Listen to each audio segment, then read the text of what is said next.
আসসালামু আলাইকুম গাইজ, আপনারা সবাই কেমন আছেন? আশা করি ভালো আছেন।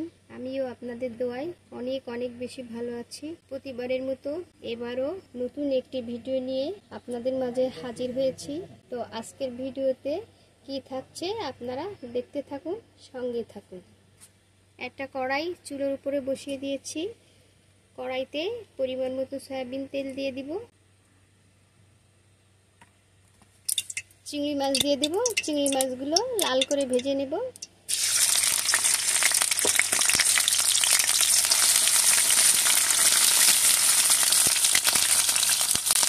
সামান্য পরিমাণে লবণ দিয়ে দিব।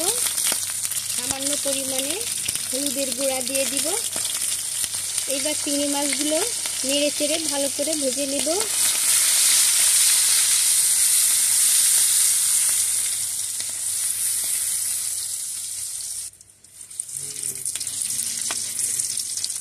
চিংড়ি মাছগুলো লাল করে ভাজা হয়ে গিয়েছে।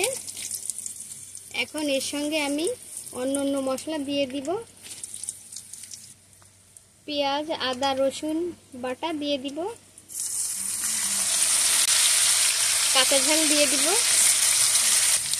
স্বাদ মতো লবণ দিয়ে দিব। ভালো করে একটু নেড়ে চেড়ে দিব। পরিমাণ মতো গুঁড়া হলুদ দিয়ে দিব। সামান্য পরিমাণে জিরা গুঁড়া দিয়ে দিব। এবার সমস্ত মশলাগুলো ভালো করে এপিট উপিট করে কষিয়ে নেব।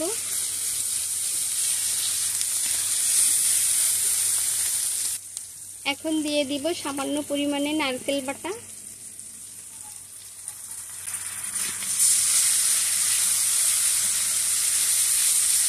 ভালো করে কষিয়ে নেব।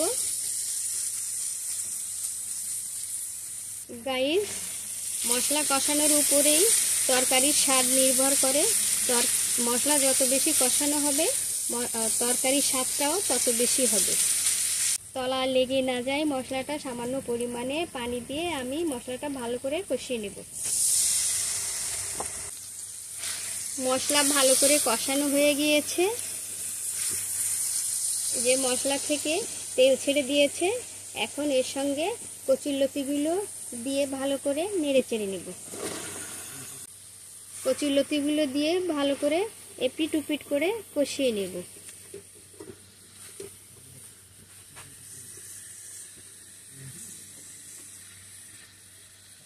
ঢাকনা দিয়ে 10 মিনিটের মতো কচুরলতিটা কষিয়ে নেব। 10 মিনিট পরে ঢাকনাটা নামিয়ে নেব। গাইস, ভালো করে নেড়ে চেড়ে দেব। কচুরলতিগুলো অনেকটাই সিদ্ধ হয়ে গিয়েছে।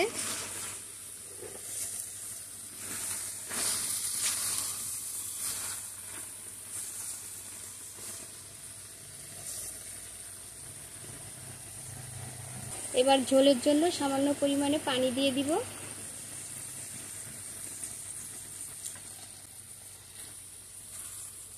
এই পানিটুকুতেই কচুরলতিগুলো সিদ্ধ হয়ে রান্না হয়ে যাবে।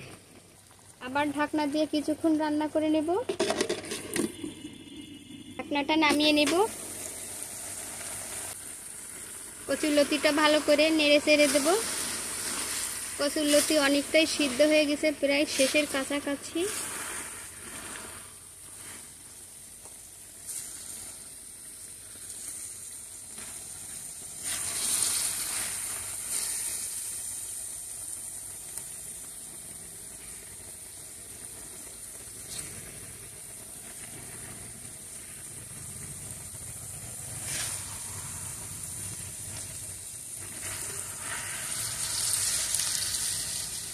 দেখুন গাইস, কত সুন্দর লোভনীয় হয়েছে, রংটা কত সুন্দর এসেছে।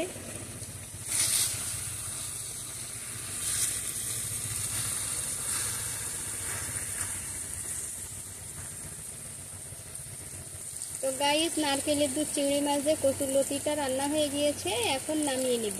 তো গাইস, হয়ে গিয়েছে আমার দুর্দান্ত স্বাদের নারকেলের দুধ দিয়ে চিংড়ি মাছ কচুরলতি রান্না। আমার এই ভিডিওটি যদি আপনাদের ভালো লেগে থাকে তাহলে জিএম ভিলেজ বিডি চ্যানেলটি সাবস্ক্রাইব করবেন, লাইক শেয়ার কমেন্ট করবেন।